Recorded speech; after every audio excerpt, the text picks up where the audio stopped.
بسم اللہ الرحمن الرحیم۔ باب فی العدل۔ عدل کا مطلب ہوتا ہے نکاح سے روکنا۔ کیا عورت کو نکاح سے روکنا چاہیے؟ عورت کو نکاح سے نہیں روکنا چاہیے۔ اگر نکاح کرنا چاہتی ہے تو اسے نکاح سے نہ روکے، یعنی کہ خامد نے طلاق دی، عورت کی عدت پوری ہو گئی، اب اگر وہی عورت اپنے پہلے خامند کے پاس آنا چاہتی ہے، نکاح کرنا چاہتی ہے تو اسے روکیں نہ۔ امام ابو داؤد اپنی سند سے بیان کرتے ہیں کہ حسن کہتے ہیں مجھے ماقل بن یسار نے کہا کانت لی اخت تخطب الی فاتانی ابن ام لی فانکحتها ایاہ۔ انہوں نے اپنے چچا کے بیٹے کا نکاح کر دیا اس لڑکی کے ساتھ جس کا نکاح کا پیغام بھیجا گیا۔ کہتے کانت لی اخت، میری بہن تھی، تخطب الی فآتانی ابن عم لی فانکحتها ایاہ ثم طلقها طلاقا، پھر ان کے اس بھتیجے نے انہیں طلاق دے دی، طلاق رجعی، ثم ترکها، پھر چھوڑ دیا، حتی انقضت عدتها، حتی کہ عدت پوری ہو گئی، فلما خطبت الی، بس جب دوبارہ خطبت الی اتانی یخطبها، دوبارہ انہوں نے یعنی کہ نکاح کا پیغام بھیجا اور وہ آئے ان سے نکاح کرنے، فقلت لا واللہ لا انکحہ ابدا، تو میں کہنے لگا اللہ کی قسم میں اس بہن کا نکاح تم سے کبھی نہیں کروں گا۔ تو آپ کہتے ہیں ماقل بن یسار کہتے ہیں ففیہ نزلت ھذہ الآیہ، تو اللہ کی یہ آیت میرے بارے نازل ہوئی، وَإِذَا طَلَّقْتُمُ النِّسَاءَ فَبَلَغْنَ أَجَلَهُنَّ فَلَا تَعْضُلُوهُنَّ يَنكِحْنَ أَزْوَاجَهُنَّ۔ سمجھ آئی کہ جب یہ آیت نازل ہو گئی کہ جب تم عورتوں کو طلاق دو اور ان کی عدت پوری ہو جائے تو انہیں نہ روکو اس بات سے کہ وہ اپنے خامدوں سے نکاح کریں۔ تو پھر جب یہ آیت نازل ہوئی تو ماقل بن یسار کہتے ہیں میں نے ان کا نکاح ان سے دوبارہ کر دیا۔ سمجھ آ گئی نا؟ اللہ اکبر، دونوں کی رضامندی تھی۔ اذا انکح الولیان، جب دو ولی، جب کسی کے دو ولی ہوں اور دونوں نکاح کر دیں، آقا علیہ الصلوۃ والسلام نے فرمایا یوما امرأۃ زوجہا ولیان فہی للاول منہما، اگر کسی کے دو ولی ہوں عورت کے اور دونوں اس کا نکاح کر دیں، فہی للاول منہما، دونوں نکاح کر دے کا مطلب کیا؟ وہ دونوں کہیں کہیں گئے ہوئے تھے، کوئی ادھر تھا کوئی ادھر تھا، اس نے ادھر نکاح کر دیا، اس نے ادھر کر دیا، تو جس نے نکاح پہلے کیا ہے اس کا نکاح درست ہوگا اور دوسرے کا نکاح درست نہیں ہوگا۔ اسی طرح وَأَيُّمَا رَجُلٍ بَاعَ بَيْعًا مِّن رَجُلَيْنِ فَهُوَ لِلْأَوَّلِ مِنْهُمَا، کوئی بھی شخص جو بیچے اور وہ دو لوگوں کو بیچ دے تو وہ کس کے لیے ہے؟ اول کے لیے۔ خرید و فروخت کا معاملہ ہو نا، دو لوگوں کو ایک چیز بیچ دی جائے تو اس کا حقدار کون ہے جی؟ پہلا۔ مغالطہ ہو گیا نا، دھوکے سے تو اگر وہ قصداً ایسا بیچتا ہے وہ تو سارے پھر مجرم ہیں۔ مغالطہ ہو گیا مطلب کہ ایک چیز پڑی ہے اور دکاندار کو نہیں ذہن میں رہا کہ یہ میں نے بیچ دی، اس نے وہ دوسرے کو بھی بیچ دی، اب دوسرا آ گیا پہلا بھی آ گیا، تو مطالبہ دونوں کر رہے ہیں لیکن حق پہلے کا ہے۔ دوسرا یہ نہیں کہہ سکتا میں نے پیسے دیے ہیں کیونکہ یہ چیز اس کی ملکیت تھی ہی نہیں، جو پہلے کرے گا اس کا نافذ ہو جائے گا۔ اللہ کا یہ فرمان لا یحل لکم ان ترثوا النساء کرہا ولا تعضلوہن، کہ تم پر حلال نہیں کہ تم زبردستی عورتوں کے وارث بن جاؤ اور نہ تم ان کو نکاح سے روکو۔ سمجھ آئی نا؟ ہوتا کیا تھا؟ کان الرجل اذا مات، جب آدمی فوت ہو جاتا، کان اولیاؤہ احق بامرأتہ من ولی نفسہ ان شاء بعدهم زوجہا او زوجوہا وان شاءوا لم یزوجوہا، کہ آدمی فوت ہو جاتا تو اس کے جو ولی ہیں نا وہ عورت پر زیادہ حقدار ہو جاتے، من ولی نفسہا، اس کے نفس سے زیادہ، یعنی کہ اس کی جان سے زیادہ خامند کے والی وارث اس پہ اپنا حق جمانے لگتے۔ ان شاء بعدہم، اگر ان کا دل چاہتا تو زوجہا، اس کا نکاح کر دیتے تھے، او زوجوہا، یعنی کہ دل چاہتا تو کوئی اس سے نکاح کر لیتا خود، یا وہ اس کا کسی سے نکاح کر دیتے، وَإِنْ شَاءُوا لَمْ يُزَوِّجُوهَا، اور اگر وہ چاہتے تو نہ نکاح کرتے، یعنی کہ بٹھائے رکھنا چاہتے تو بٹھائی رکھتے، خود نکاح کرنا چاہتے نکاح کر لیتے، زبردستی کے قابض ہوتے تھے۔ تو اللہ رب العزت نے آیت نازل فرمائی کس چیز کی اجازت کسی کو نہیں ہے۔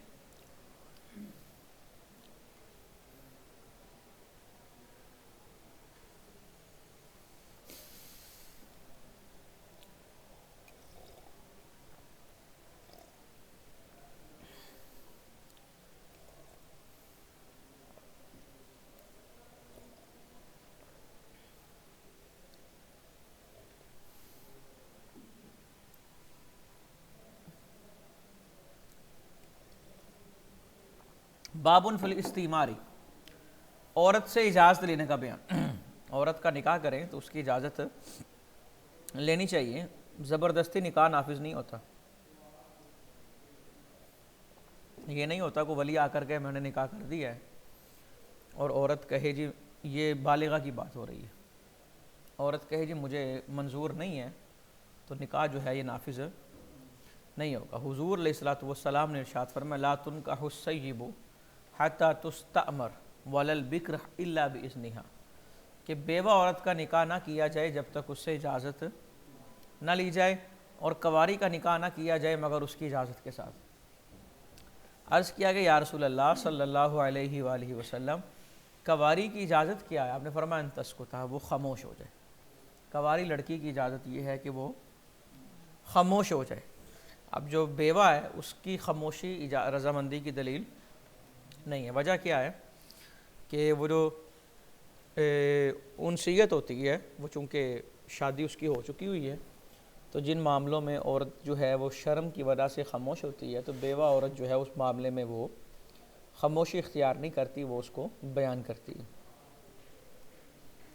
کنواری لڑکی مسکرا دے، خاموش ہو جائے، ہنس پڑے، چلی جائے شرماتی ہوئے، تو یہ ساری اس کی اجازت شمار ہوتی ہے۔ بیوہ عورت کی اجازت یہ شمار نہیں ہوتی۔ اگلی روایت کے اندر بھی اسی طرح ہی ہے کہ اگر وہ خاموش ہو جائے تو اس کی اجازت ہے، لڑکی جو ہے یتیمہ لڑکی، اور اگر وہ ان ابد فلا جواز علیہ، اگر وہ انکار کر دے تو پھر ولی کو اس پر نکاح کرنے کا کوئی حق باقی نہیں رہتا۔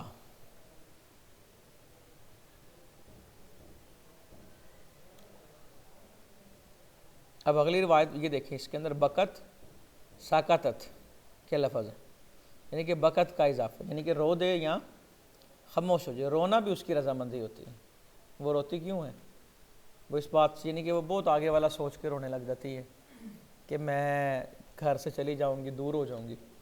ہاں، لیکن کبھی کبھی رونا بتا دیتا ہے کہ یہ اقرار کا رونا ہے یا انکار کا رونا۔ یہ بہن بھائی والدین جو قرب و جوار میں ہوں گے نا، وہ بہتر سمجھیں گے۔ آگے دیکھیں، ایک بڑا خوبصورت ارشاد، عامر النساء فی بناتہن، سبحان اللہ۔ بیٹیوں کے بارے میں نا بیویوں سے مشورہ لو۔ پہلے ایسا نہیں تھا ہوتا۔ بیٹیوں کے بارے میں اسلام نے کتنا خوبصورت حق دیا ہے بیویوں کو اور بچیوں کی ماؤں کو، کہ اپنی، کیونکہ بعض اوقات لڑکیاں جو ہیں، اکثر ایسا ہوتا ہے اپنے والد سے بات وہ نہیں کر سکتی، لیکن اپنی والدہ سے انہوں نے بات کی ہوتی ہے، بتایا ہوتا ہے میری رضامندی ہے یا رضامندی نہیں ہے، تو ڈائریکٹ بیٹی کو کہنے کی یا رشتہ کرنے کے بجائے بیٹی کی ماں اپنی بیوی سے مشورہ کیا جائے۔ وہ پنجابی میں کہتے ہیں کہ ماں دھی دا پردہ نہیں ہوتا، یعنی کہ بیٹی کی ہر حرکت پہ ماں مطلع ہوتی ہے اور اسے خبر ہوتی ہے، اور یہ دونوں آپس میں بڑے ان کے راز و نیاز ہوتے ہیں، اسی لیے مشورہ لینا چاہیے۔ باب فی البکر یزوجھا ابوہا ولا یستامرھا، کنواری عورت کا نکاح اس کے ابو نے کر دیا لیکن اس سے مشورہ نہیں لیا، اس کی اجازت نہیں تھی۔ حضرت ابن عباس رضی اللہ تعالیٰ عنہما کہتے ہیں کہ ایک کنواری لڑکی حضور علیہ الصلوۃ والسلام کی بارگاہ میں فذکرت ان اباہا زوجھا، عرض کیا حضور میرے ابو نے میرا نکاح کر دیا، وہی کارہا، اور انہوں نے بتایا کہ انہیں نکاح یہ پسند نہیں ہے، فخیرھا النبی، تو حضور علیہ الصلوۃ والسلام نے انہیں اختیار دیا کہ چاہو تو ایجاب برقرار رکھو، چاہو تو فسخ کر دو. کیا کر دو؟ فسخ کر دو. بابن فی السیب، یہ وہی عورت جو بیوہ عورت ہے اس کے بارے میں بیان ہے. اور یعنی کہ اگر وہ شوہر کرنا چاہے، بیوہ عورت اگر کسی سے شادی کرنی چاہے تو اس کو اجازت دینی چاہیے، اور اس کے لیے بہتر یہی ہے کہ وہ شادی کرے. اور وہ خود اپنے اس کا جو نفس ہے نا وہ خود زیادہ حق رکھتا ہے بنسبت کسی کے. بیوہ عورت یہ نہ کہے کہ کوئی کرے گا تو میں کروں گی نا، میں نے تھوڑی کرنا نکاح. اسے خود زیادہ حق ہے اپنا کہ وہ اپنا نکاح کہیں بھی کر لے جہاں وہ سمجھتی ہے کہ اس کا نکاح بہتر ہے. سمجھ رہی؟ الایمُ احق بنفسها من ولیها، بیوہ عورت جو ہے وہ اپنے ولی سے زیادہ اپنا حق خود رکھتی ہے. والبکر تستاذن فی نفسها واذنها سماطها، یہ وہی بات جو بھی گزر گئی کہ کواری سے اجازت لی جائے گی اور اس کی خاموشی جو ہے اس کی اجازت ہے.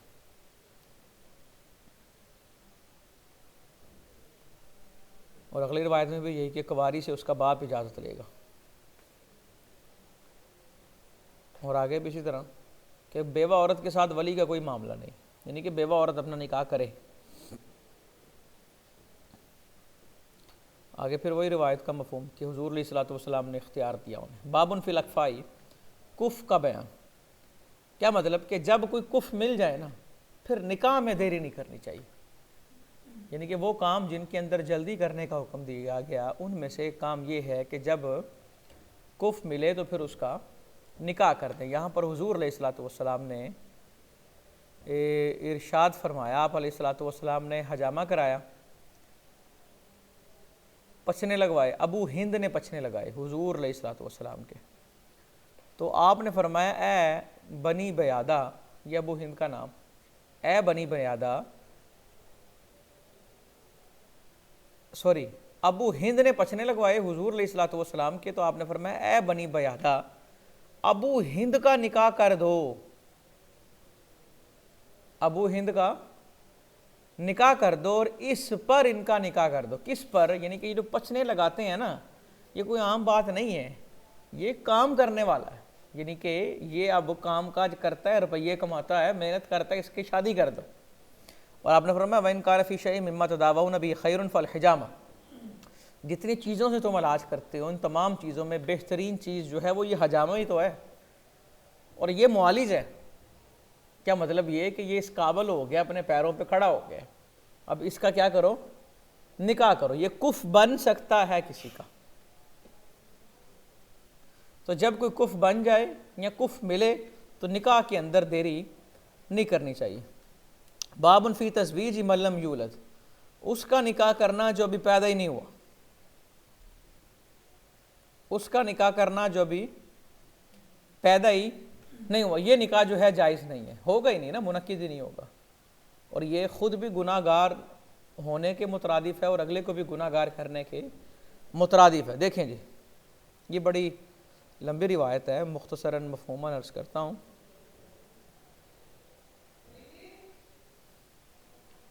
میمونہ بنت کردم کہتی ہے میں اپنے والد کے ساتھ حجۃ الوداع میں نکلی، میں نے حضور علیہ الصلوۃ والسلام کو دیکھا. فدنا الیہ ابی، حضور کے قریب میرے والد ہوئے اور آپ اونٹنی پر سوار ہیں اور وہاں بیٹھے. اور وَاسْتَمَعَ مِنْهُ وَمَعَهُ دِرَّةٌ كَدِرَّةِ الْكُتَّابِ، ان کے ساتھ نا ان کی باتیں سننا شروع کر دی اور گپ شپ ہونا شروع ہو گئی. سمجھ آ گئی؟ اور میں نے آراب اور لوگوں کو کہتے سنا الطبطبیہ الطبطبیہ الطبطبیہ. تو میرے باپ قریب ہو گئے. فاخذ بقدم، اتنا قریب ہوئے حضور کے پاؤں پکڑ لیے. فاقر له ووقف علیہ واستمع منه فقال انی حضرت جیش اسرانا. قال ابن المثنى جیش غسرانا. اچھا جی، تو وہ کہنے لگے، یعنی کہ بات یہ جو شروع کی انہوں نے، وہ کہنے لگے اے اللہ کے نبی میں حاضر ہوا تھا جیش اسران میں، یہاں جیش غسران، ابن مثنى کہتے ہیں غسران لفظ ہے. تو طارق بن مرکہ نے کہا من یعطینی رمحا بثوابہ، کہ کون ہے جو مجھے نیزہ دے گا بثوابہ، اس کے بدلے میں کچھ دوں گا. کہتے ہیں میں نے کہا وما ثوابو، تو کیا دے گا اس کے بدلے میں؟ قال ازوجها اول بنت تکون لی، جو میری پہلی بیٹی پیدا ہوگی نا میں اس کا نکاح کر دوں گا اس سے۔ کہتے ہیں میں نے انہیں اپنا وہ نیزہ جو تھا وہ دے دیا، پھر میں غائب ہو گیا، حتیٰ کہ یعنی کہ چلا گیا وہاں سے، مجھے علم ہوا کہ اس کے ہاں بیٹی پیدا ہوئی ہے، اور یہ بات پہنچی، میں آیا اور میں نے اسے کہا کہ اس کو میرے ساتھ روانہ کر، تو وہ کہنے لگا، قسم کھائی اس نے کہ ایسا وہ ہرگز نہیں کرے گا تب تک جب تک میں نیا حق مہر نہیں دوں گا، اس دقاہو صداقت جدیدہ غیر الذی کان بینی و بینہ، یہ اس کے علاوہ ہوگا جو میرے اور اس کے درمیان طے ہوا تھا۔ کہتے ہیں میں نے قسم کھا لی کہ میں نہیں دوں گا، تو حضور علیہ الصلوۃ والسلام نے فرمایا وَبِكَرْنِي أَيِّ النِّسَاءِ هِيَ الْيَوْمِ، اس کا معنی یہ ہے کہ آج وہ جس یہ لڑکی کی تم بات کر رہی، چونکہ بڑی پرانی بات تھی نا، اور یہ اپنی بیٹی کے ساتھ آئے، اب بھی ان کی عمر ہو گئی ہے۔ حضور علیہ الصلوۃ والسلام پوچھنے لگے وہ جو لڑکی تھی اس کی عمر کتنی ہو گئی ہے؟ تو کہا قد رأت القطیرہ، قد رأت القطیرہ کا مطلب کیا، وہ اب ادھیڑ عمر کو پہنچ چکی ہیں، یعنی کہ اب ان کی جوانی جو ہے وہ ڈھلنا شروع ہو گئی۔ تو آپ نے فرمایا ارا ان تترکھا، میری رائے یہ ہے کہ تو اس کو چھوڑ دے۔ یعنی کہ کیا مطلب اس کا چھوڑ دے کا مطلب کیا کہ نکاح اگر کرے گا تو نیا حق مہر ہی دینا ہوگا، وہ جو پرانی بات ہوئی تھی وہ بات ویلڈ نہیں ہے، چھوڑ دے۔ وہ کہتے ہیں فرعنی ذالک ونظرت الی رسول اللہ صلی اللہ علیہ وسلم فلما رأى ذلك منی، اللہ اکبر۔ کہتے ہیں میں حضور علیہ الصلوۃ والسلام کو دیکھا میں نے، اور حضور نے جب میری اس حالت کو دیکھا، فرعنی ذالک، اللہ اکبر، یعنی کہ اس وجہ سے نا ان کے اندر ایک اضطراب سا پیدا ہو گیا، اور آپ فرمانے لگے لا تأسموا ولا یأسم صاحب، کہ نہ تو گناہ گار ہو نہ اپنے ساتھی کو گناہ گار، یعنی کہ اگر تو یہ سمجھتا ہے کہ وہی تیرا حق مہر ہو گیا اور وہ تیرا نکاح ہو گیا تو یہ بات درست نہیں ہے۔ جو ابھی پیدا ہی نہیں ہوا اس کا نکاح کون کر سکتا ہے اور کیسے ہو سکتا ہے؟ نکاح اس کا نہیں ہو سکتا۔ اگلی روایت کا مفہوم بھی اسی طرح ہی ہے، راویوں کے تھوڑے تھوڑے اختلاف ہیں۔ باب الصداق، حق مہر کا بیان۔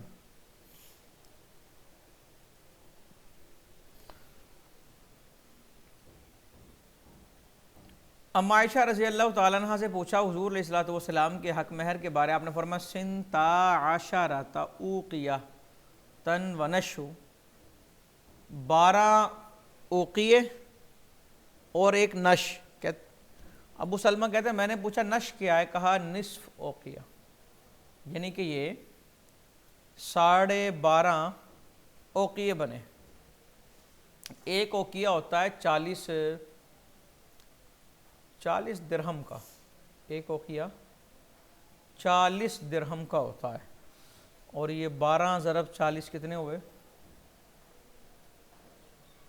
480، اور آگے نصف اوقیہ 20 ہو گئے، یعنی کہ 500 درہم جو ہے حضور علیہ الصلوۃ والسلام کا حق مہر تھا، یعنی کہ حضور علیہ الصلوۃ والسلام 500 درہم حق مہر دیا کرتے تھے۔ اور آگے دیکھیں حضرت عمر رضی اللہ تعالیٰ نے خطبہ دیا الا لا تغالوا بصدق النساء، خبردار عورتوں کے حق مہر کے اندر خواہ مخواہ کے اضافے نہ کرو، یعنی کہ بہت زیادہ کروڑ پہ حق مہر آپ یوں سمجھ لیں، ایسے ہی خواہ مخواہ اتنے بڑے حق مہر نہ رکھو، کیونکہ اگر مکرمۃ فی الدنیا واو تقوی عند اللہ، یہ دنیا میں اگر قابل عزت بات ہوتی یا اللہ کے ہاں یہ قابل تقوی بات ہوتی تو لکان اولاکم بہ النبی، تو حضور علیہ الصلوۃ والسلام زیادہ حق رکھتے تھے اس بات کا کہ وہ تقوی والا کام کرے۔ آپ علیہ الصلوۃ والسلام نے اپنی عورتوں میں سے جن کو بھی حق مہر دیا یا اپنی بیٹیوں میں سے جن کو حق مہر دیا وہ 12 اوقیوں سے زیادہ نہیں تھا۔ یہ ایک ایوریج بیان کی ہے کہ ایوریج کتنی ہوتی تھی، 12 اوقیہ۔ ابھی ہمیں اس سے زیادہ حق مہر کی روایتیں نظر آئیں گی، یہ سامنے بھی آ رہی ہیں۔ دیکھیں حضور علیہ الصلوۃ والسلام نے حضور علیہ الصلوۃ والسلام سے نکاح کیا ام حبیبہ رضی اللہ تعالیٰ عنہ کا، کس نے کیا؟ وہ شاہ حبش حضرت نجاشی رضی اللہ تعالیٰ عنہ نے، اور وہ امہرہا عنہ 4000، کتنا مہر دیا جی؟ 4000 درہم، اور یہ نجاشی نے ادا کی، اور انہیں حضور علیہ الصلوۃ والسلام کے ساتھ کی طرف بھیج دیا شرحبیل ابن حسنہ کے ساتھ. اب دیکھیں نا 4000 یہاں سے ثابت ہے. اور اگلی روایت کے اندر بھی اس طرح حضرت ام حبیبہ کا جو نکاح وہ حضور علیہ الصلوۃ والسلام سے کیا 4000 درہم کے بدلے. قلت المہری، مہر اگر تھوڑا ہو، یہ تھوڑا حق مہر دیکھیے گا جی کتنا ہوتا ہے. حضور علیہ الصلوۃ والسلام نے فرمایا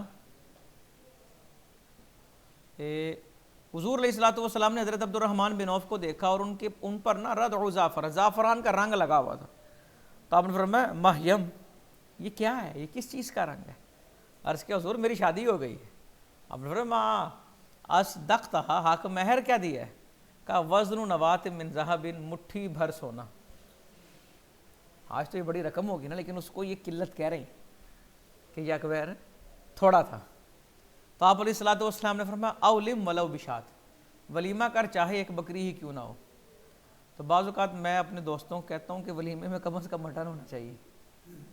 کم از کم کی بات ہو رہی ہے نا، اس وقت اونٹ ہوتے تھے نا، تو یہ مٹن جو ہے یہ کم از کم ہی ہوتا تھا. اولم ولو، یہ کم از کم تو مٹن ہے ہی نا ولیمے میں. یعنی کہ مطلب اس کا یہ ولیمہ کرو، چاہے دعوت بڑی نہ کر سکو، چھوٹی دعوت ہو، لیکن ولیمہ جو ہے وہ مسنون ہے. اب آگے دیکھیں آپ علیہ الصلوۃ والسلام نے فرمایا جس نے عورت کو ہتھیلی بھر ستو یا کھجور دے کر حق مہر میں دی فقد استحلّ، تو اس نے اسے حلال کر لیا. یعنی کہ اگر حق مہر کم ہے اور وہ دیتا ہے تو کچھ نہ کچھ حق مہر اس نے دیا ہے، جس کی وجہ سے اس نے مل کے بزو جو ہے وہ حاصل کر لی ہے. باب فی التزویج علی العمل یعمل، حق مہر کے بدلے میں کوئی کام کرنا. بھی حق مہر دینے کے لیے کچھ نہیں ہے، کوئی کام کرنا کیا یہ حق مہر بن سکتا ہے؟ جس طرح کہ قرآن کی صورت سکھا دینا، قرآن کی تعلیم دے دینا، یہ حق مہر بن سکتا ہے کہ نہیں؟ اب روایت سے ثابت تو ہوگا، لیکن محدثین فرماتے ہیں یہ صرف حضور علیہ الصلوۃ والسلام کا خاصہ، کہ آپ اگر کسی کے حق مہر کو کوئی کسی عمل کو کسی کا حق مہر قرار دے دیں تو دے دیں، کسی اور کو یہ اجازت حاصل نہیں ہے. یہ حضور علیہ الصلوۃ والسلام کا خاصہ ہے، ذہن میں رکھنا. اللہ اکبر. ایک خاتون آ گئی آقا کی بارگاہ میں، عرض کیا اللہ کے نبی انی قد وہبت نفسی لک، میں نے اپنا آپ کو ہبہ کر دیا. میں نے اپنا آپ کو ہبہ. اگر کوئی عورت آ کر حضور علیہ الصلوۃ والسلام کی بارگاہ میں عرض کرے اور حضور اسے قبول فرما لیں، قرآن بیان کرتا ہے تو حضور علیہ الصلوۃ والسلام کا نکاح اس سے منعقد ہو جاتا ہے بغیر حق مہر کے ہی. وامرأة مؤمنة إن وهبت نفسها للنبي إن أراد النبي أن يستنكحها، اور آگے فرمایا خالصة لك من دون المؤمنین. اے نبی یہ حکم صرف آپ کے لیے. حضور علیہ الصلوۃ والسلام کے نکاح میں گواہوں کی شرط نہیں ہے. ہمارے ہاں تو ہے، لیکن حضور علیہ الصلوۃ والسلام کے لیے نکاح کے جو احکام ہیں وہ بڑے خاص ہیں، اور یہ صرف حضور علیہ الصلوۃ والسلام کا خاص ہے. اسی لیے تعدد ازواج بھی آقا علیہ الصلوۃ والسلام کا خاصہ ہے، جبکہ امتیوں کو صرف 4 کی اجازت ہے. 4 کا حکم نہیں ہے، ذہن میں رکھیے گا. اجازت میں اور حکم میں بڑا فرق ہوتا ہے. 4 کی اجازت ہے، 4 کا حکم نہیں ہے. لوگ 4 کہتے ہیں 4 سنت ہے، اور یہ کہنے والے وہ ہوتے ہیں جنہوں نے کبھی ظہر کی سنت موقدہ بھی نہیں پڑھی ہوں گی. وہ بھی تو سنت ہے نا. اللہ اکبر. عرض کہ اللہ کے نبی میں نے اپنا آپ کو ہبہ کیا. فقامت قیامہ، وہ کھڑی رہی، کافی دیر کھڑی رہی. یعنی کہ حضور علیہ الصلوۃ والسلام نے بھی نہ قبول کیا ہے نہ ریجیکٹ کیا. فقام رجل، اللہ اکبر، ایک شخص کھڑے تھے، بڑے عرصے سے شادی کے طلبگار تھے، شادی نہیں تھی ہو رہی، تھا کچھ نہیں نا. اللہ، ہو سکتا ہے حضور علیہ الصلوۃ والسلام یقیناً ان کے دل پر، ان کی کیفیت پر مطلع ہوں گے، اور آپ نے توقف اسی لیے فرمایا کہ اس کی جو بات ہے وہ بن جائے. ورث کرنے لگا اللہ کے نبی زوجنیہا ان لم یکن لک بہا حاجہ، حضور اگر آپ نے نہیں کرنی نا تو میرا نکاح کرا دیں ان سے. اس نے تو اپنا ہبہ کر دیا نا، حضور جیسے قبول فرمائیں. اللہ اکبر. تو آپ فرمانے لگے حل عندک من شیء تصدقها ایہ، کیا حق مہر دینے کے لیے کچھ ہے؟ عرض کیا ما عندی الا ازاری ھذا، میرے پاس اس طے بند کے علاوہ کچھ بھی نہیں. آپ نے فرمایا اگر وہ دے دے گا تو تو بیٹھے گا اور تیرے پاس طے بند ہی نہیں ہوگا. فلتمس شیء، کچھ اور ڈھونڈ. عرض کیا حضور کچھ بھی نہیں ہے. آپ نے فرمایا لوہے کی انگوٹھی ہو جائے, کچھ تو لے کے آ. اس نے ڈھونڈا, کچھ بھی نہیں ملا. تو آپ فرمانے لگے کیا قرآن آتا ہے؟ فَهَلْ مَعَكَ مِنَ الْقُرْآنِ شَيْءٍ. عرض کیا حضور فلاں فلاں صورتیں آتی ہیں, نام لیے ان کے. آپ علیہ الصلوۃ والسلام نے فرمایا میں نے قرآن کو حق مہر بنا کے تیرا اس سے نکاح کر دیا. یہ آپ کی رحمت للعالمین ہے. اگلی روایت میں سورہ بقرہ اور اس کے ساتھ والی سورت کا ذکر ہے. باب فی من تزوج ولم یسمی صداقا حتی مات. آدمی نے نکاح کیا لیکن حق مہر کا بیان اس نے نہیں کیا اور وہ فوت ہو گیا, تو اب کیا حکم ہے؟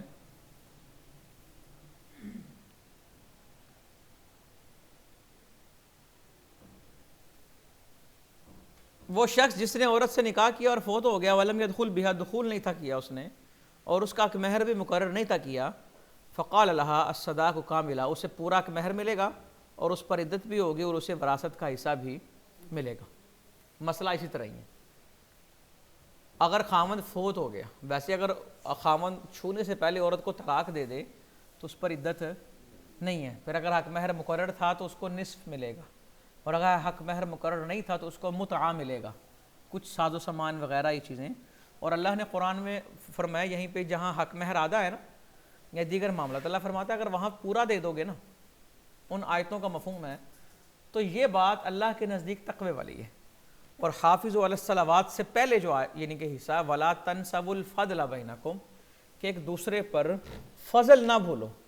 یعنی کہ مثال کے طور پہ جہاں ایک چیز 50 بنتے ہیں نا 60 دے دو, 60 بنتے ہیں تو 70 دے دو.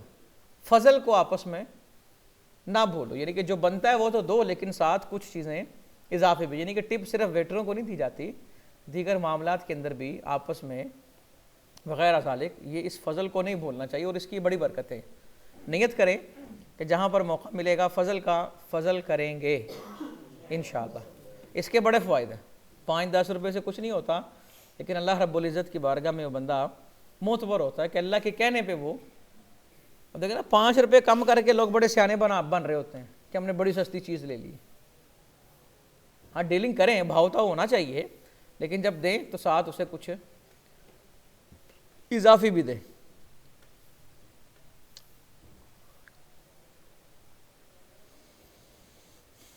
اب اگلی روایت کا مفہوم بھی یہی ہے کہ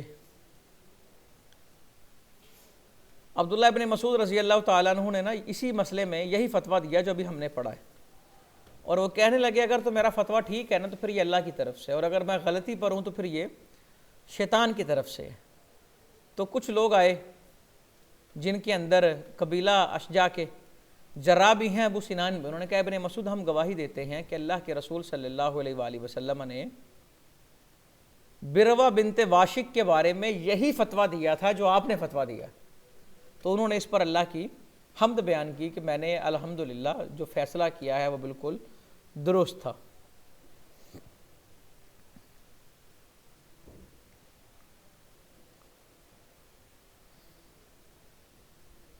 اگلی روایت کا مفہوم بھی اسی طرح ہی. باب فی خطبۃ النکاح, نکاح کا خطبہ. نکاح کا خطبہ مسنون ہے. کچھ روایتوں میں ملے گا خطبہ نکاح نہیں پڑھا, کچھ میں ملے گا خطبہ نکاح پڑھا ہے. تو جہاں خطبہ نکاح کا ذکر نہیں ہے اس کا مطلب یہ نہیں ہے کہ خطبہ پڑھا ہی نہیں ہو سکتا, پڑھا ہو یہاں مذکور نہ ہو. اور اگر خطبہ نہیں پڑھا تو خطبہ جو ہے یہ نکاح کے شرائط یا نکاح کے فرائض میں سے نہیں ہے. خطبہ جو ہے نکاح کا وہ کیا ہے؟ مسنون ہے. نکاح کا خطبہ مسنون ہے. دیکھیں حضور علیہ الصلوۃ والسلام نے خطبہ حاجہ, حاجہ کا مطلب نکاح, نکاح کا خطبہ یہ فرمایا ان الحمدللہ نستعینہ ونستغفرہ ونعوذ بہ من شرور انفسنا من يهده الله فلا مضل له ومن يضلل فلا هادي له واشهد ان لا اله الا الله واشهد ان محمدا عبده ورسوله يا ايها الذين امنوا اتقوا الله الذي تساءلون به والارحام ان الله كان عليكم رقيبا يا ايها الذين امنوا اتقوا الله حق تقاته ولا تموتن الا وانتم مسلمون يا ايها الذين امنوا اتقوا الله وقولوا قولا سديدا يصلح لكم اعمالكم ويغفر لكم ذنوبكم ومن يطع الله ورسوله فقد فاز فوزا عظیما. یہ مسنون خطبہ جو حضور علیہ الصلوۃ والسلام سے چلا آ رہا. اس کے بعد نکاح خواں جو ہوتے ہیں وہ کچھ نکاح کے متعلق کچھ احادیث جو ہیں وہ ایڈ کر دیتا ہے۔ اور خطبے کا حسن دیکھیں، 3 آیتیں قرآن کی سلیکٹ کی حضور علیہ الصلوۃ والسلام نے، اور تینوں آیتوں میں اتقوا اللہ، اتقوا اللہ، اتقوا اللہ، اللہ سے ڈرو، اللہ سے ڈرو، اللہ سے ڈرو۔ کیا مطلب؟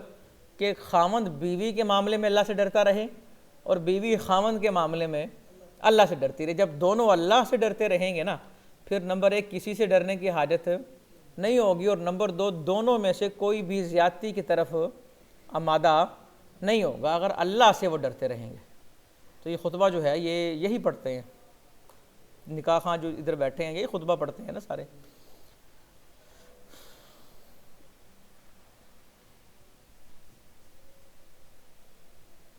اور اگلی روایت کے اندر یہ تھوڑا سا اضافہ بھی ہے، ارسلہ بالحق بشیرا و نذیرا بین یدی الساعۃ من یطیع اللہ ورسولہ فقد رشد ومن یعصمھا فانہ لا یضر الا نفسہ ولا یضر اللہ شیئا۔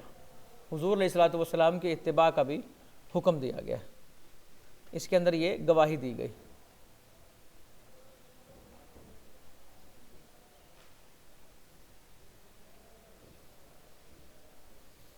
اور اگلی روایت کے اندر یعنی کہ بغیر ان گواہی کے نکاح کا بیان ہے۔ باب فی تزویج الصغار، چھوٹی عمر میں شادی کرنا۔ اسلام چھوٹی عمر میں شادی کرنے کی ممانعت تو بیان نہیں کرتا، لیکن چھوٹی عمر میں رخصت کرنا جو ہے نا یہ محل نظر ہے۔ لڑکی کی شادی کی جا سکتی ہے چھوٹی عمر میں، لیکن اس کی رخصتی تب کی جائے گی جب وہ قابل رخصت ہو۔ اب وہ کسی بھی عمر میں ہو جائے، کسی علاقے کے لڑکے یا لڑکیاں جلدی جوان ہو جاتی ہیں، کہیں جو ہے وہ دیر پا ہوتی ہیں، کسی قوم کی، کسی برادری کی، کسی خاندان کی، تو اس چیز کو ذہن میں رکھیں۔ حضور علیہ الصلوۃ والسلام نے، ام عائشہ فرماتی ہیں آپ نے مجھ سے نکاح کیا اور میں 7 سال کی تھی، سلیمان کہتے ہیں 6 سال کی تھی، اور وداخل ابی وانا بنت 9، اور جب آپ علیہ الصلوۃ والسلام مجھے لے گئے گھر، ٹھیک ہے، یعنی کہ رخصت جب ہوئی تو میں اس وقت 9 سال کی تھی۔ سمجھ آئی بات؟ ہاں، نکاح کرنے میں اور رخصت کرنا یہ 2 الگ الگ ٹاپک ہیں۔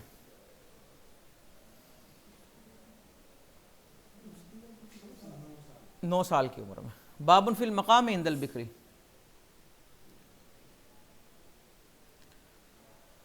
اگر کسی نے نکاح یعنی کہ وہ شادی شدہ ہے، اس نے مزید نکاح کیا بکری باکرہ سے، اب وہ اس کے ہاں کتنے دن گزارے گا؟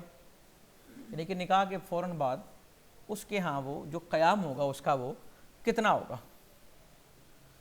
حضور علیہ الصلوۃ والسلام نے جب ام سلمہ رضی اللہ تعالی عنہا سے نکاح کیا تو ثلاثاً کتنے دن گزارے؟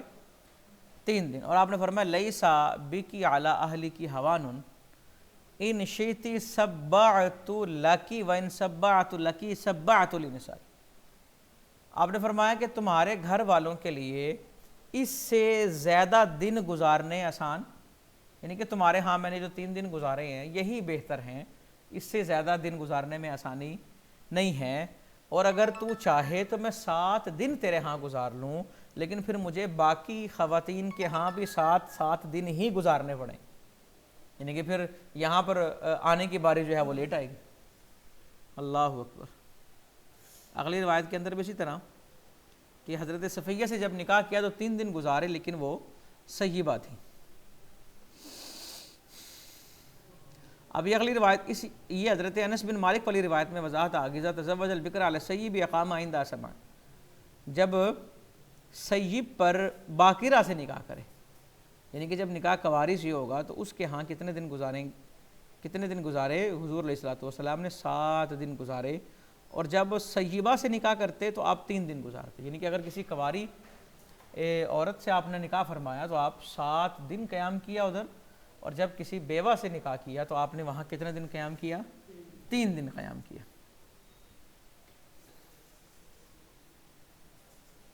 باب فی الرجل یدخل بامرأته قبل ان ينقضها شیئا، آدمی اپنی عورت کے پاس چلا گیا لیکن اس نے تحفہ ہی کو نہیں دیا۔ تحفہ دینا چاہیے جی، منہ دکھائی جس کو کہتے ہیں۔ اللہ اکبر۔ حضور علیہ الصلوۃ والسلام نے لما تزوج علی فاطمہ، جب مولا علی کرم اللہ تعالی وجہ الکریم کا حضرت سیدہ نساء العالمین سلام اللہ علیہا سے نکاح کیا تو آپ نے مولا علی کو فرمایا آتیہا شیئن، کچھ دے دینا، کوئی تحفہ دے دینا۔ عرض کیا حضور ہے ہی کچھ نہیں، آپ نے فرمایا آئینہ درعک الحطمیہ، وہ حطمی زرہ کدھر ہے، وہ دے دو، تحفہ دیں۔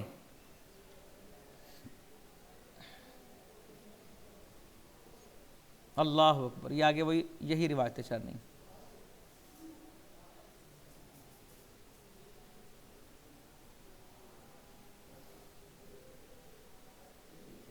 اور یہ روایت وہ آ گئی کہ جس کے اندر ہے کہ بغیر تحفے کے بھی انسان جا سکتا ہے، کہ ان ادخلا امرأۃ علی زوجہا قبل ان یؤتیہ شیئا۔ اما عائشہ فرماتی ہے مجھے آقا علیہ الصلوۃ والسلام نے حکم دیا کہ میں بیوی کو اس کے خاوند کے پاس بھیج دوں قبل اس کے کہ انہوں نے کوئی چیز انہیں دی ہو، یعنی کہ اس سے پہلے ہی میں بھیج دوں۔ اب یہ روایت جو اب آ رہی ہے نا، ایما امرأۃ نکحت علی صداق او حباء او عدۃ قبل عصمۃ النکاح فہو لها وما کان بعد عصمۃ النکاح فہو لمن اعطیہ واحق ما کرم علیہ الرجل ابنتہ او اختہ۔ اس حدیث کو ہائی لائٹ کریں سارے، اور اس کو زبانی یاد کر کے رکھیں۔ حضور علیہ الصلوۃ والسلام نے فرمایا جس عورت سے نکاح کیا گیا کسی حق مہر پر یا کسی تحفے پر یا کسی وعدے پر نکاح سے پہلے، وہ عورت کے لیے بندہ نکاح کا پیغام بھیجے، بندہ نکاح کا پیغام بھیجے اور وہ کہ میرے سے نکاح کر لے، میں تجھے اتنا بینک بیلنس دوں گا، اتنی گاڑیاں دوں گا، اتنے فلیٹ دوں گا، تو یہ مالک کون ہے، اس کا مالکہ کون ہے، وہ عورت۔ اور اگر جو نکاح کے بعد تحفے ہوں گے فہو لمن اوتیہ، یہ اس کا ہوگا جس کو یہ دیا گیا، یعنی کہ نکاح سے پہلے لڑکے والے لڑکی والوں کی طرف جو تحفے بھیجیں گے اس کی مالکہ کون ہے، لڑکی۔ اور نکاح کے بعد جو جس کو دے گا، مثال کے طور پہ لڑکی کی ماں نے لڑکے کے باپ کو جو تحفہ دیا، وہ نکاح کے بعد جو تحفے ملیں گے نا وہ جس کو ملیں گے اسی کے ہوں گے، لیکن نکاح سے پہلے جتنے تحفے ہیں وہ کس کے ہیں، سارے۔ اور اللہ اکبر، جو یہ حصہ ہے نا وہ احق ما اکرم علیہ، اور سب سے زیادہ اچھی بات یہ ہے کہ آدمی کی تعظیم کی جائے ابنتہ او اختہ، اس کی بیٹی یا اس کی بہن پر۔ کیا مطلب کہ یار ان کی بہن ہمارے گھر ہے یا ہماری بہن ان کے گھر ہے، اس وجہ سے ایک دوسرے کی تعظیم کریں، بیٹی یا بہن کی وجہ سے، یہ سب سے بہتر چیز ہے۔ اب دیکھیں نا، عورت کہتی ہے کہ اسلام اس کو معاشرے میں مرتبہ کوئی نہیں، اور اسلام کہتا ہے سب سے بڑی عزت ہے ہی وہ جس کی وجہ عورت ہو، وہ بیٹی ہو یا بہن ہو۔ ما یقال للمتزوج، شوہر کو کیا کہا جائے گا جی؟ یہ دولہا، متزوج کا معنی آپ دولہا کر لیں، آسان ہو جائے گا۔ حضور علیہ الصلوۃ والسلام جب کسی دولہے کے پاس تشریف لاتے ہیں نا، جب وہ شادی کرتا تو آپ فرماتے بارک اللہ لک و بارک علیک و جمع بینکما فی خیر، بھلائی کی دعا دیتے اور برکت کی دعا دیتے۔ باب فی الرجل یتزوج المرأة فیجد حبل، آدمی نے نکاح کیا لیکن عورت حاملہ ہے پہلے سے، تو وہ کیا کرے؟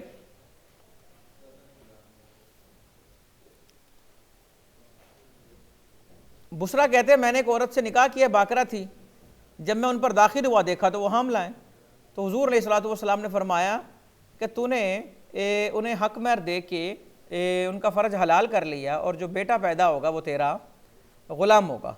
اور حسن نے اضافہ کیا پھر بعد جب بیٹے پیدا ہو جائے تو پھر اس کو کوڑے لگائے جائیں گے، تو اسے کوڑے لگانا اور اسے حد لگانا، ٹھیک ہے۔ کوڑے اس لیے لگائے جائیں کیونکہ اگر غیر شادی شدہ جو ہے وہ حمل جو ہے وہ زنا سے ہوا ہوگا نا، اگر وہ زنا سے حمل ہو گیا ہے تو پھر غیر شادی شدہ ہونے کی وجہ سے کوڑے لگتے ہیں، اور اگر شادی شدہ ہو تو پھر سنگسار کیا جاتا ہے۔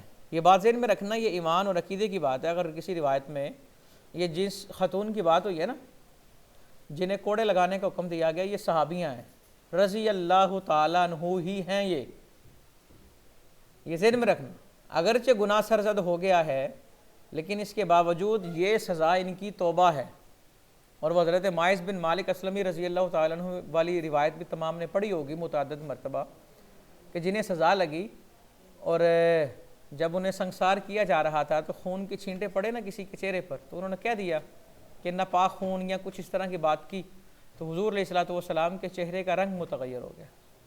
اور ایک موقع پر آپ نے فرمایا کہ انہوں نے ایسی توبہ کی ہے جو مدینے کے 70 کافروں کو جنت لے جا سکتی ہے۔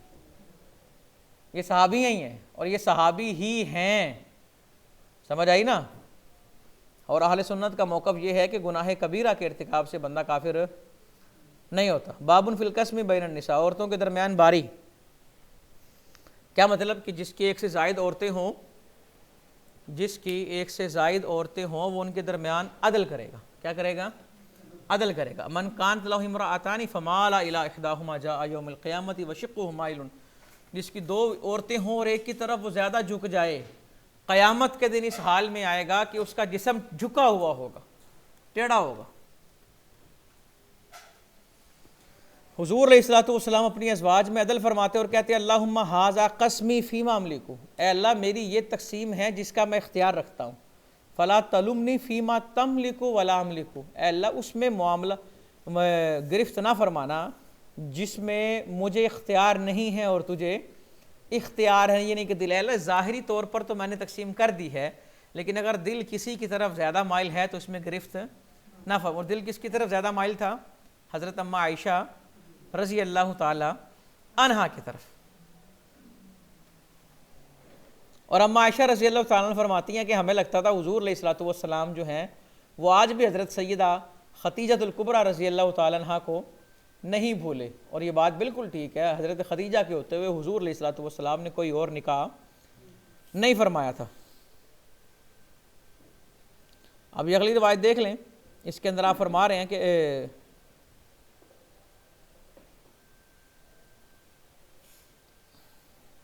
عائشہ رضی اللہ تعالیٰ عنہ فرما رہی ہیں اپنے بہن کے بیٹے کو کہ آپ ہم میں سے تقسیم کے معاملے میں آپ ہم میں سے کسی کو کسی پر ترجیح نہیں دیتے، اور کبھی کبھی ہوتا کہ آپ ہم سب کے پاس آتے، سب کے قریب ہوتے، لیکن چھوتے نہ، کیونکہ اس دن باری جو ہے وہ کسی اور کی ہوتی، اور آپ ان کے ہاں رات گزارتے۔ اور کبھی کبھی ایسا بھی ہوا حضور علیہ الصلوۃ والسلام ایک ہی رات میں اپنی تمام ازواج کے پاس بھی تشریف لے کے گئے اور تمام کے حقوق ادا کیے، یہ روایت ہم نے پڑھی بھی تھی۔ اور حضرت سودا بنت زمعہ جب ان کی عمر کافی زیادہ ہو گئی نا، اور انہیں ایسی خدشہ ہوا کہ کہیں حضور انہیں چھوڑ نہ دیں، انہیں ایسی ہی نا خدشہ ہوا کہ میری عمر اب زیادہ ہو گئی ہے، تو یہ حضور علیہ الصلوۃ والسلام کے پاس آئیں، عرض کرنے لگے اللہ کے نبی میں اپنے دن بھی نا عائشہ رضی اللہ تعالیٰ عنہا کو دیتی ہوں کہ آپ میرے باری کے جو دن ہیں وہ بھی انہیں ادھر گزارا کریں، تو آپ علیہ الصلوۃ والسلام نے انہیں قبول کیا۔ تو آپ فرماتی ہیں، عائشہ فرماتی ہیں ہم کہا کرتے تھے کہ یہ آیت اس بارے میں نازل ہوئی وَإِنِ امْرَأَةٌ خَافَتْ مِنْ بَالِهَا نُشُوزًا، کہ وہ عورت جسے خوف ہو جائے، یعنی کہ یہ آیت جو ہے پھر یہ حضرت سودا بنت زمعہ نے جو کیا یہ ان کے بارے میں ہو سکتا ہے یہ آیت نازل ہوئی ہو۔ اور عائشہ رضی اللہ تعالیٰ عنہ فرماتی ہیں حضور ہم سے اجازت لیتے تھے جب ہم میں سے وہ کسی کے ہاں تشریف ہوتے، جب یہ آیت نازل ہوگی ترجی من تشاء منہن وتؤوی الیک من تشاء، اس آیت میں اللہ صاف فرما رہا ہے محبوب آپ جس کو چاہیں رکھیں، جس کو چاہیں چھوڑ دیں، یعنی کہ اس آیت سے تو ثابت ہو رہا ہے حضور علیہ الصلوۃ والسلام کے لیے اجازت جو ہے وہ ضروری نہیں، لیکن اماں عائشہ فرماتی ہیں اس کے بعد بھی آپ اجازت لیتے تھے۔ امت کو پیغام دیا جا رہا ہے کہ جو نبی جن کے لیے اجازت لینا ضروری نہیں، وہ جب اجازت لے رہے ہیں تو جن کے لیے اجازت ہے ہی ضروری ان کی کیا مجال ہے وہ اجازت نہ لیں اور جو ہے حق جو ہے وہ تلف کریں۔ تو معاذہ کہتی ہے میں نے اماں عائشہ کو کہا کہ آپ کیا کہا کرتی تھی حضور علیہ الصلوۃ والسلام سے جب حضور اجازت لیتے تھے؟ اللہ اکبر، تو کہتی تھی میں کہتی تھی حضور اگر میرے بس میں ہوتا نا تو میں جانے کی اجازت نہ دیتی، اگر میرے بس میں ہوتا تو میں کسی کو بھی اپنے اوپر ترجیح نہ دیتی۔ اور حضور علیہ الصلوۃ والسلام نے اپنے مرض الوصال میں اپنی تمام ازواج سے اجازت لی اس بات کی کہ اگر آپ اجازت دیں تو میں اپنے جتنے دن ہیں وہ سارے اماں عائشہ رضی اللہ تعالیٰ عنہ میں عائشہ کے ہاں گزارنا چاہتا ہوں، تو تمام نے اس بات کی اجازت دی۔ حضور علیہ الصلوۃ والسلام جب سفر کا ارادہ کرتے قرأ بین نسائہ تو قرآن اندازی کرتے، تو جس کا قرآن نکلتا اسے ساتھ لے جاتے، اور آپ اپنے یعنی کہ جن مثال کے طور پہ 6 دن کا سفر ہے تو اتنی جتنا سفر ہے نا اتنی ازواج کی قرآن اندازی کرتے اور اتنے قرے نکالتے کہ جنہوں نے ساتھ جانا ہے، اور پھر سفر میں جا کے لِكُلِّ امْرَأَةٍ مِّنْهُنَّ يَوْمَهَا ہر عورت کے لیے ایک دن جو ہے وہ مقرر فرماتے، ایک دن اور ایک رات۔ لیکن حضرت سودا کا قرہ نہیں نکلتا تھا کیونکہ انہوں نے اپنی باری حضرت عائشہ رضی اللہ تعالیٰ عنہ کو ہبہ کر دی ہوئی تھی۔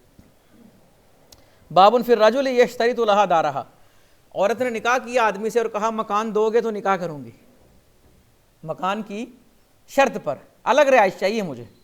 حضور علیہ الصلوۃ والسلام نے فرمایا ان احق الشروط ان توفوا بہ مستحللتم بہ الفروج، کہ جن شرطوں کے ذریعے تم نے شرمگاہ کو حلال کیا ہے انہیں پورا کرنا یہ حق ہے، یہ انہیں پورا کرو۔ اگر عورت نے شرط پہ نکاح کیا ہے اسے مکان علیحدہ چاہیے تو مکان اسے علیحدہ دو۔ باب فی حق الزوج علی المرأة، عورت پر خامند کا کیا حق ہے؟ اللہ اکبر۔ قیس بن سعد کہتے ہیں میں ہیرا کے پاس گیا، یہ بادشاہ ہے، اور میں نے اس کے لوگوں کو دیکھا، وہ ہیرا ایک جگہ کا نام ہے، سوری، میں نے وہاں کے لوگوں کو دیکھا کہ وہ وہاں کے بادشاہ مرزبان کو سجدہ کرتے ہیں۔ تو میں نے کہا اس بات کا زیادہ حق ہے کہ حضور کو سجدہ کیا جائے۔ کہتے ہیں میں حضور کے پاس آ گیا اور میں نے عرض کیا حضور میں ہیرا گیا تھا، وہاں کے لوگ مرزبان کو سجدہ کرتے ہیں، تو آپ تو زیادہ حق رکھتے ہیں کہ ہم آپ کو سجدہ کریں۔ آپ نے فرمایا تیرا کیا خیال ہے، اگر تو میری قبر کے پاس سے گزرے گا تو قبر کو سجدہ کرے گا؟ عرض کیا حضور نہیں۔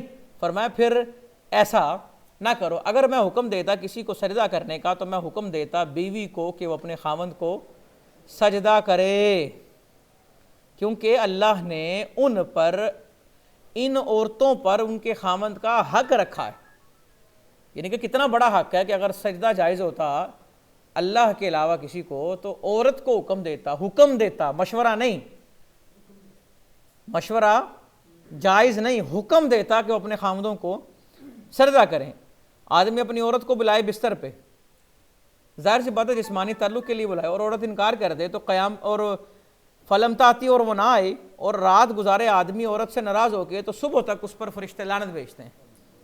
لیکن خاوند کو بھی خیال کرنا چاہیے نا، اگر عورت بیمار ہے یا اس کی کچھ صحت ٹھیک نہیں ہے تو پھر اسے ناراض نہیں ہونا چاہیے۔ اگر کوئی شخص ظلم اور زیادتی کرے گا تو دوسرے پر جو لعنتیں جانی ہیں وہ ظلم اور زیادتی کرنے والے پر لعنتیں لوٹ آئیں گی۔ یہ تو وہ حق پڑا نا جو خاوند کا تھا عورت پر، اب وہ حق پڑیں جو عورت کا ہے خاوند پر۔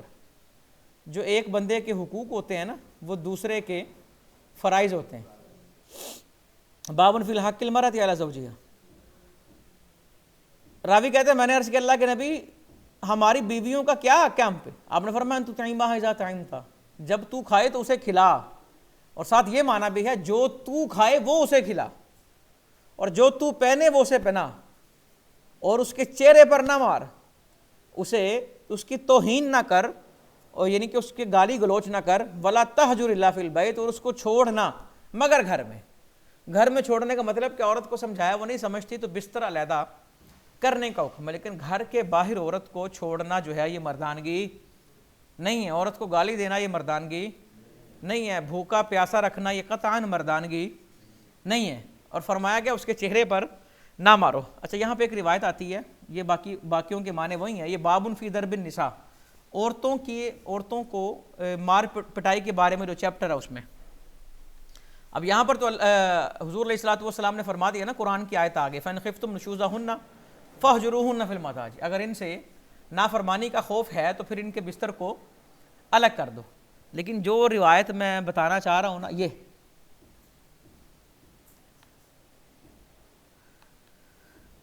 ابو ذباب کہتے ہیں آقا علیہ الصلوۃ والسلام نے فرمایا لا تضربوا اماء اللہ، اللہ کی جو بندیاں آئیں انہیں مارو نہ۔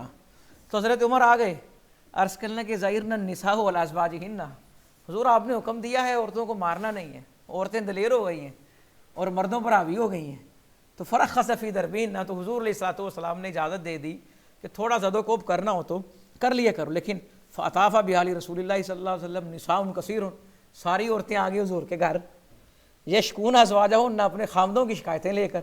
تو حضور علیہ الصلوۃ والسلام نے فرمایا انہوں نے حضور علیہ الصلوۃ، یہ میرے گھر آئی ہیں اپنے خامدوں کی شکایت لے کے، لیس اولئک بخیارکم، تمہیں یہ خیار نہیں دیا کہ تم جا کے مارنے شروع کر دو۔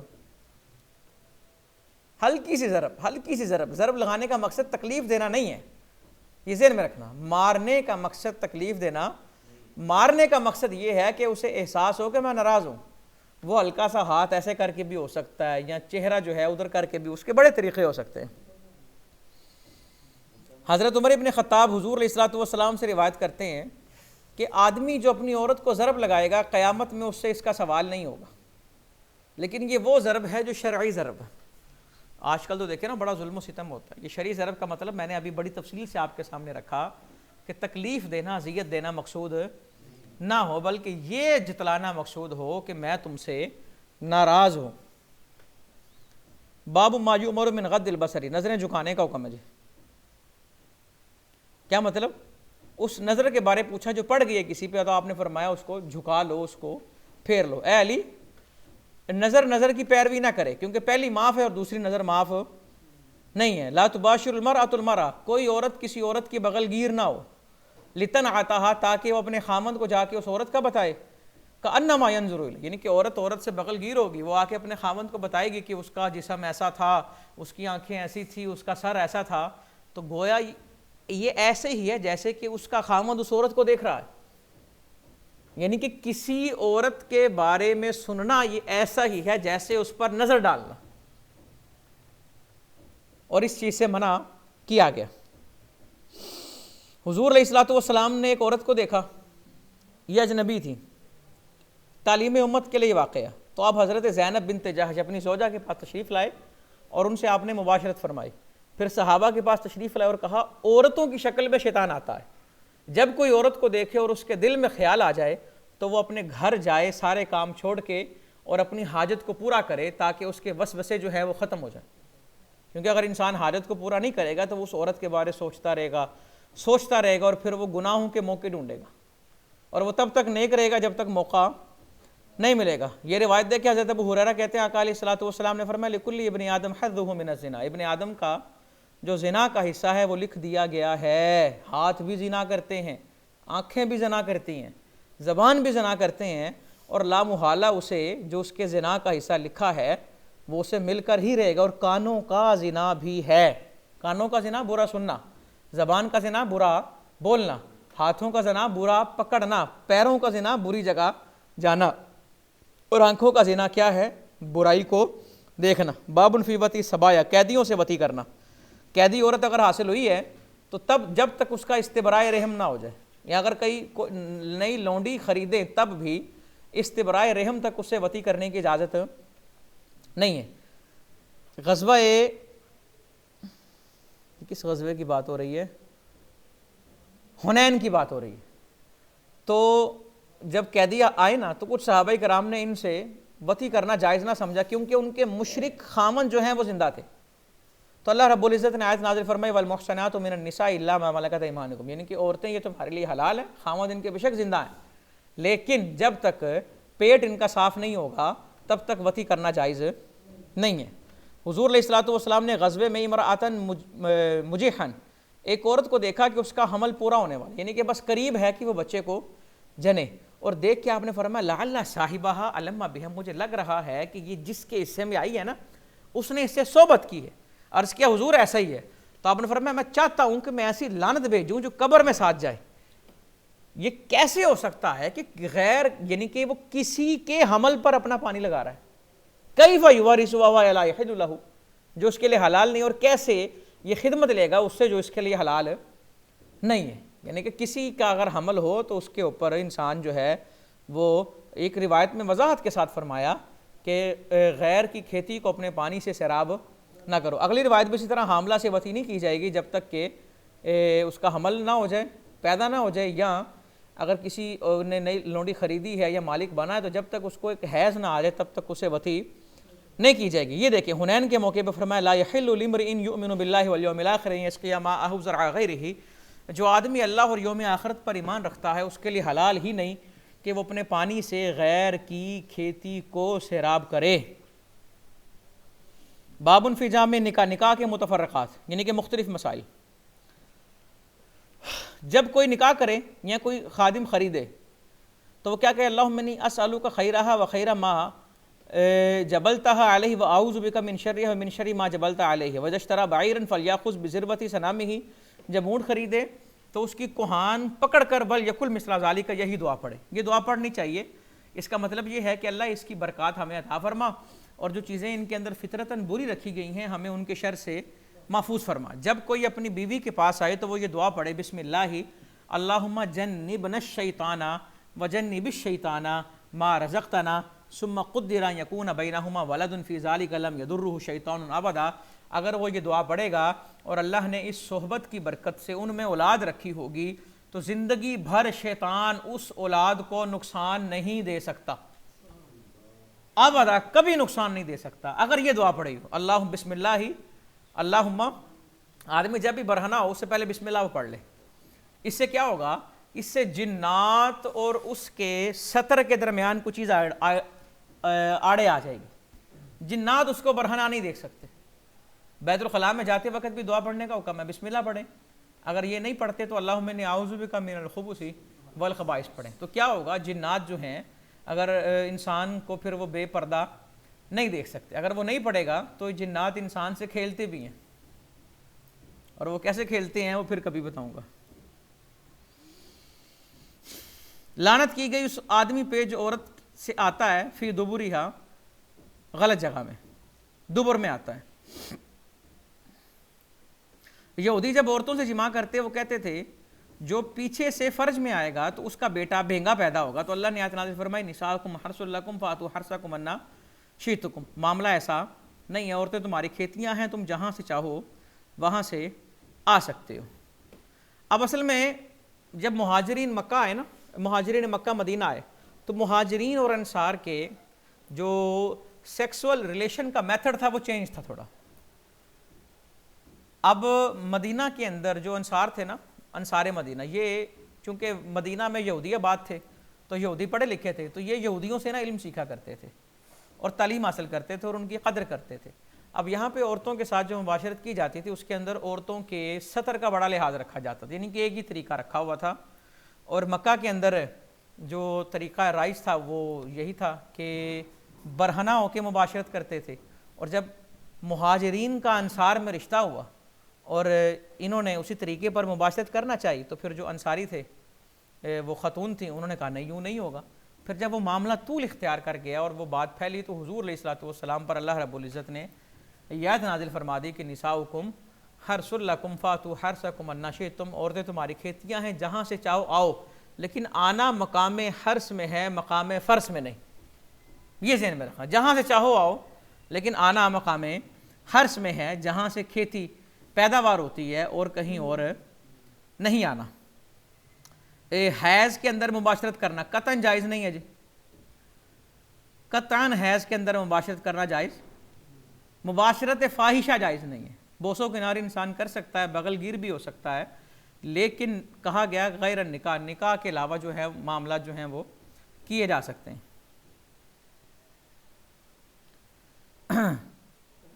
اور صحابہ کرام رضوان اللہ علیہ مجمعین نے عرض کیا حضور کیا ہم یہ حیض کے اندر وطی کر نہ لیا کریں؟ تو آپ کا نا رنگ تبدیل ہو گیا. وہ جنہوں نے مسئلہ پوچھا تھا نا، اب میں مفہوم عرض کر رہا ہوں، جنہوں نے مسئلہ پوچھا تھا وہ سمجھے کہ حضور شاید ہم سے ناراض ہو گئے. وہ خیر اس مجلس سے اٹھ کے چلے گئے کہ حضور علیہ الصلوۃ والسلام کی ناراضگی تاکہ کم ہو جائے. تو جب وہ واپس گئے نا، حضور علیہ الصلوۃ والسلام نے ان کے لیے، چونکہ وہ مہمان تھے، ان کے لیے، یہ اسید بن حدیر اور عباد بن بشر کی بات ہو رہی ہے، ان کے لیے نا دودھ منگوایا ہوا تھا، مہمان بن کے آئے. جب چلے گئے نا تو دودھ آ گیا پیچھے سے. آپ نے فرمایا جاؤ وہ جو مہمان آئے تھے ان کے گھروں میں دودھ دے کے آؤ. وہ کہتے ہیں جب وہ دودھ ہمارے گھروں میں آیا تو ہم سمجھ گئے کہ آپ علیہ الصلوۃ والسلام ہم سے ناراض نہیں ہوئے، یہودیوں کی چال کی وجہ سے ناراض ہوئے. وہ جو اسلام کے بارے میں کہتے ہیں، وہ یہودیوں کا کہنا یہ تھا کہ یہ نبی جو ہے نا نعوذ باللہ، یہ بس ہماری مخالفت کرتے ہیں اور حق کی طرف یہ نہیں آتے. اما عائشہ فرماتی ہے میں اور حضور نبی تو فی شعار الواحد، ایک ہی کپڑے میں رات گزارا کرتے تھے اور میں حیض سے ہوتی. جب میرے سے کچھ چیز حضور کو لگ جاتی تو آپ اس کو دھو لیتے، آپ اسے دھو لیتے، اس جگہ کو دھو لیتے اور اس کے اندر آپ پھر اس کپڑے میں نماز پڑھتے. اور آپ جب اپنی عورتوں سے حیض کے اندر مباشرت کا ارادہ فرماتے تو انہیں حکم دیتے کہ وہ انتت تازیرہ کا مطلب اس کا ترجمہ کیا تھا لنگوٹ باندھ لیں. کیا مطلب کہ وہ انر کوئی پہن لیں، یعنی کہ جس کی وجہ سے دخول سے جو چیز مانے ہو. اور ہم عائشہ رضی اللہ تعالیٰ عنہ نے آپ سے جب ایک دفعہ پوچھا گیا کہ حضور علیہ الصلوۃ والسلام حیض کی حالت میں قریب آتے تو آپ نے فرمایا آتے تھے، لیکن یہ ساری وضاحتیں فرمائیں کہ ناف سے گھٹنے تک استمتاع نہیں فرماتے، لیکن ساتھ یہ فرمایا کہ حضور علیہ الصلوۃ والسلام کو اپنے اوپر بڑا کنٹرول حاصل تھا، اور تم میں سے کون ہے وہ جسے اس طرح کا کنٹرول اپنے اوپر حاصل ہو، یعنی کہ کوئی یہ سمجھے کہ میں بھی قابو کر لوں گا اور وہ اس کام میں چلا جائے تو وہ پھر آگے مبتلا ہو جائے گا، تو لہذا اس کو ایسا نہیں کرنا چاہیے۔ باب فی کفارۃ من اتی حائضا، جو حیض کی حالت میں عورت کے پاس ہے اس کا کفارہ کیا ہے؟